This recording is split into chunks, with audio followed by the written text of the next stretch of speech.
Park City, Utah is a town of a dozen upscale art galleries. The Kimball Arts Center is in the middle of the art community.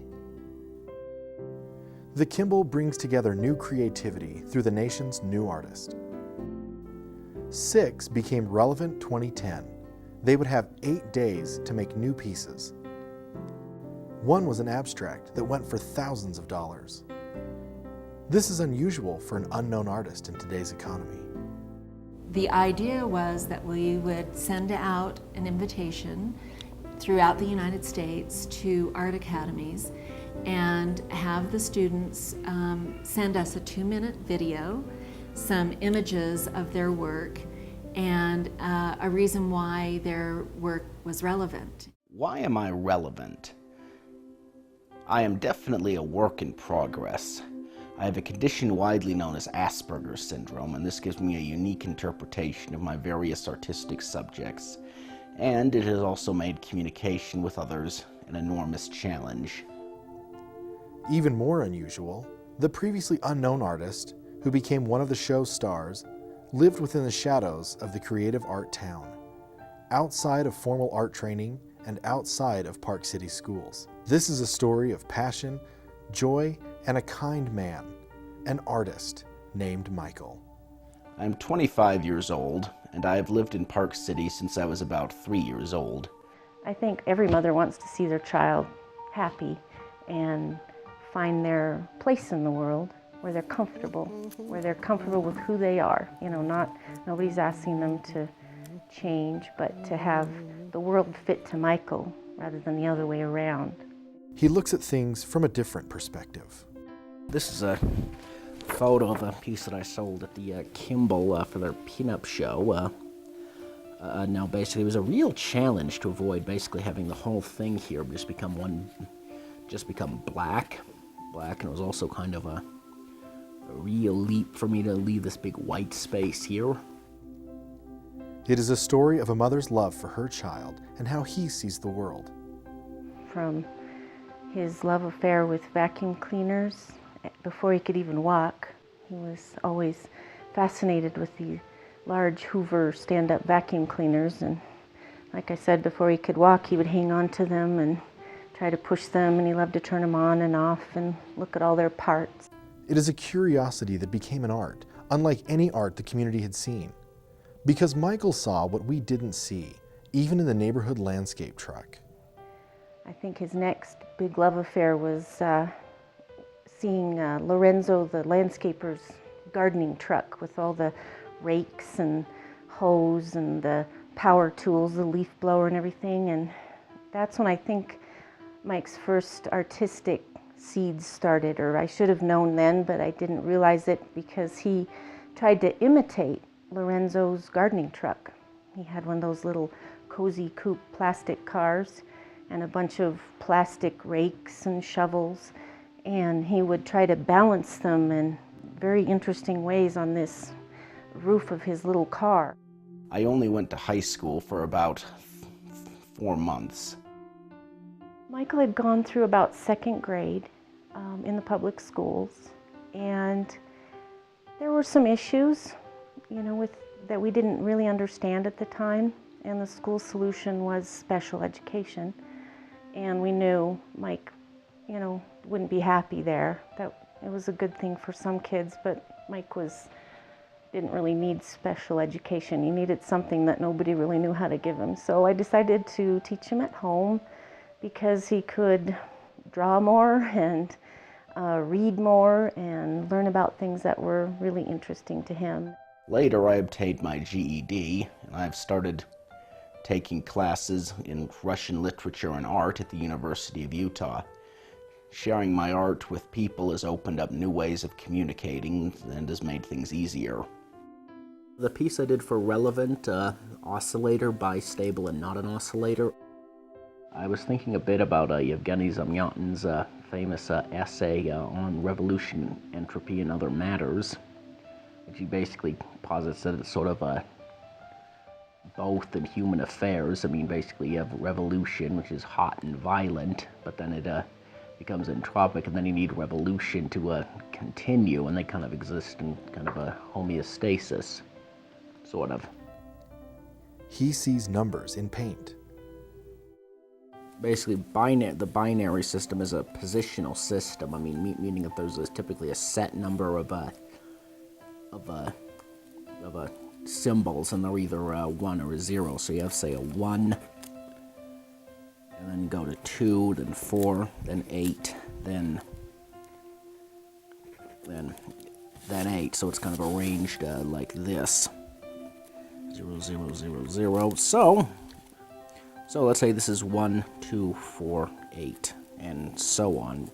So basically, let's say that this is, we've got 0, 0, 0, that's 0, then we go 1, 0, 0, 0, and that's 1. Now that one shuts off, we go to 0, 1, 0, 0, and that's 2.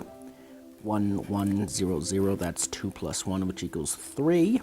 Well, it's the way that I set it up with the little squares. I mean, each one is a particular, has a particular pattern in it. So I just kind of decided to have two different types of patterns and kind of a counterpoint.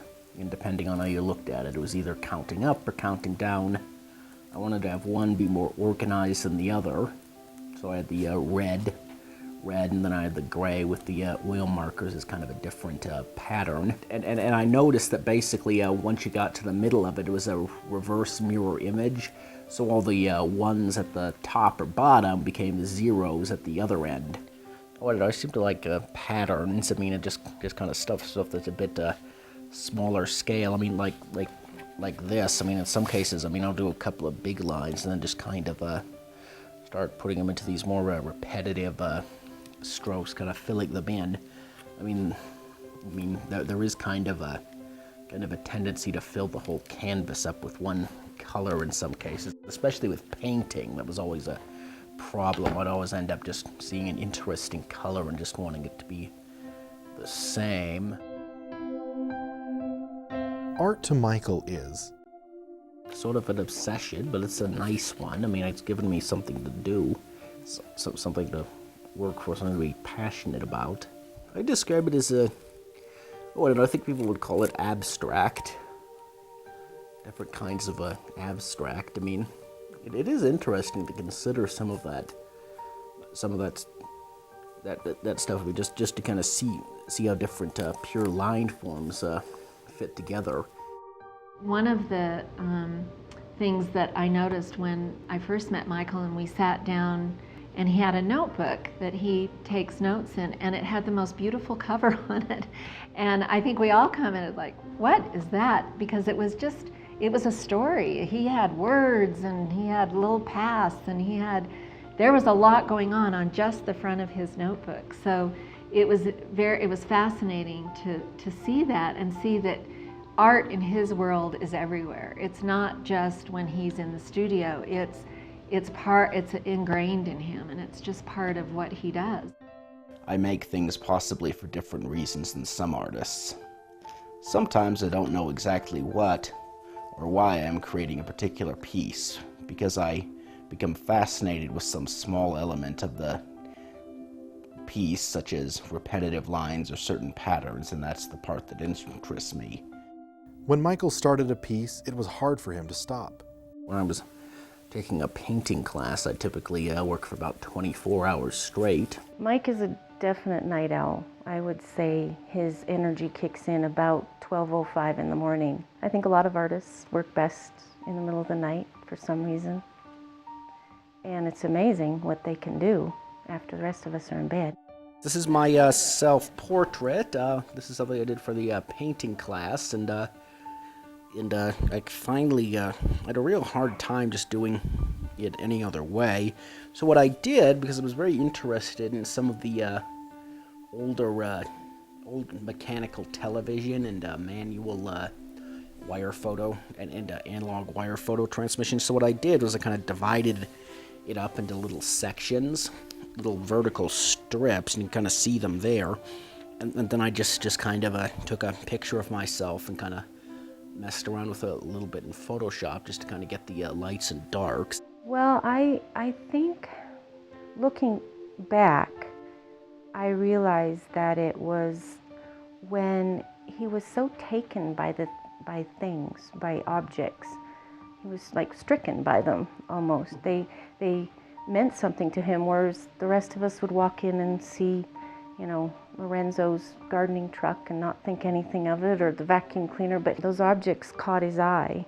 And from then on, he was trying to reorder his world based on the things that were in his environment. So the things that looked like a trashy room to a mom, this was important because they were his drawings and they were in good places for him, even though they were all over the floor. And there were ways that he saw things. Michael delighted in seeing patterns in technology. This one here, I actually got interested into punch cards. I actually had a lot of been interested in older, possibly obsolete technology for a while now, and it's really interesting. I was always interested in stuff like this. I mean, the specifications on older computers and electronics, things like that. And I just got some punch cards, and I just decided to start collaging them together. I also did some interconnections with the different pieces. People are always asking me what inspired me to draw a particular thing or what I am calling a particular work of art. Michael says his grandmother recognized his artistic talent and encouraged him. He was just doodling with his Sharpie pen, these little tiny drawings, and I said, "Mike, that's wonderful." And he insisted that they were just doodles.